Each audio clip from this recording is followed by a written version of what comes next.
يا أيها الناس إنا خلقناكم من ذكر وأنثى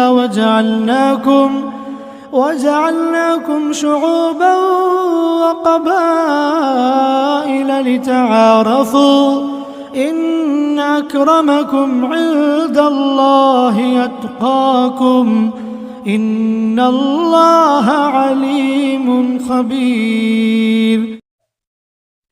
அஸ்ஸலாமு அலைக்கும் வரஹ்மத்துல்லாஹி வபரகாத்துஹு. யா அய்யுஹல்லதீன ஆமனு தக்குல்லாஹ் ஹக்க துகாத்திஹி வலா தமூதுன்ன இல்லா அன்தும் முஸ்லிமூன். அன்புக்கினிய சகோதர சகோதரர்களே, கம்பம் மஸ்ஜித் தௌஹீத் அறக்கட்டளை சார்பாக தினம்தோறும் ஒவ்வொரு விதமான செய்திகளை நாம் பார்த்து வருகின்றோம். நாம் வாழக்கூடிய இந்த உலகத்தில் குலம் கோத்திரத்தை வைத்து பெருமை அடிக்கக்கூடிய காட்சியெல்லாம் நம்ம பார்க்குறோம். நான் உயர்ந்த குலம், நீ தாழ்ந்த குலம் என்று நாம் வாழக்கூடிய இப்போ இந்த செய்திகள்லாம் அந்நாடு நடக்கக்கூடிய காட்சியெல்லாம் நம்ம பார்க்குறோம்.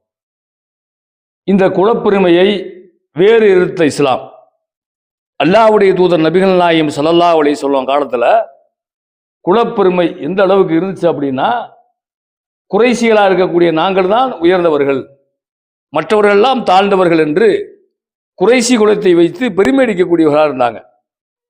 அல்லாஹ்வுடைய தூதர் நபிகள் நாயகம் ஸல்லல்லாஹு அலைஹி வஸல்லம் இந்த இறைவனுடைய மார்க்கம் இஸ்லாம் என்று பிரச்சாரம் பண்ணக்கூடிய நேரத்தில் அவர்கள் முதலாக தகர்த்தெறியப்பட்ட ஒரு செய்தி குலப்பெருமை. நபிகள் நாயகம் ஸல்லல்லாஹு அலைஹி வஸல்லம் உயர்ந்த குலமான குறைசி குலத்தெல்லாம் பிறந்தார்கள். அந்த அடிப்படையில் நபிகள் நாயகம் ஸல்லல்லாஹு அலைஹி வஸல்லம் அவர்கள் இந்த சமுதாயத்து மக்களுக்கு இஸ்லாமிய மார்க்கத்தை எடுத்து உரைக்கக்கூடிய நேரத்தில் ஆரம்ப காலகட்டத்தில் பிலால் ரலியல்லாஹு அன்ஹு இன்னும் சில பேர்கள் இந்த இஸ்லாமிய மார்க்கத்தை ஏற்றார்கள். அப்போது குறைசிகள் சொன்ன கருத்து என்ன அப்படின்னா, இவர் அல்லாஹ்வை வணங்க வேண்டும் என்று சொல்லட்டும், அதில் மாட்டு கருத்து இல்லை. அவன் தான் ஒருவன் சொல்லட்டும், அதில் மாட்டு கருத்து இல்லை. ஆனால் இவர் தாழ்ந்த குலமான பிலாலையும் ஹம்மாரையும் இன்னும் பிறர்களை கூப்பிட்டு அழைகிறாரே, இது நம்முடைய சமுதாயத்துக்கு, நம்முடைய குறைசிகளுக்கு இழுக்கலையா என்று அவர்கள் பேசி கொண்டிருந்தார்கள். அப்ப நபிகள் நாயகம் ஸல்லல்லாஹு அலைஹி வஸல்லம் இந்த குலப்பெருமையை எப்படி தகர்த்து எறிந்தார்கள் என்று பார்த்தமையானால், இறைவனிடமிருந்து எனக்கு செய்தி வருகிறது, யா அய்யுஹன் நாஸ், மனிதர்களே, இன்னா ஹலக்னாஹும் தக்ரீபுன்தா, உங்கள் அனைவரையும் ஒரு ஆண் ஒரு பெண்ணிலிருந்து படைத்தோம், ஒருவரை ஒருவர் அறிந்து கொள்வதற்காக குலம் கோத்திரமாக படைத்தோம் என்று அல்லாஹ் திருமறையில் சொல்லுவதாக நபிகள் நாயகம் ஸல்லல்லாஹு அலைஹி வஸல்லம் சமுதாயத்தை சொல்றாங்க. அப்போ அல்லாஹ் படைத்த இந்த குலம் கோத்திரம் எல்லாம் ஏற்ற தாழ்வுக்காக இல்லை, உயர்ந்தவன் தாழ்ந்தவனுக்காக இல்லை, ஒருவரை ஒருவர் அறிந்து கொள்வதற்காக. இந்த குலத்தில் பிறந்த இவரு ஜாகிர் ஹுசைன் என்று சொல்லக்கூடிய இந்த குலத்தில் பிறந்தாரு, இன்னொரு ஜாகிர் ஹுசைன் இந்த குலத்தில் பிறந்தாரு, இதை சொல்லுவதற்காகத்தான் குலம் கோத்திரத்தை படைத்தோம் தவிர ஏற்ற தாழ்வுக்கு இல்லை என்று அல்லாஹ்வுடைய தூதர் நபிகள் நாயகம் ஸல்லல்லாஹு அலைஹி சொல்றாங்க. அப்ப நம்ம வாழக்கூடிய இந்த பகுதியில் சில தினங்களுக்கு முன்பே வட மாநிலத்தில் ஒரு 3 சிறுவர்கள் கோயிலுக்குள்ள போய் அந்த பொருள்களை பறக்கிறாங்க. என்ன பொருள்னா குப்பையில் பறக்கிறாங்க. அந்த பாட்டில் இருக்கும், அட்டைப்பட்டி இருக்கும், அதெல்லாம் எடுத்து போட்டால் அவங்களுக்கு வாழ்வாதாரம் கிடைக்கும்.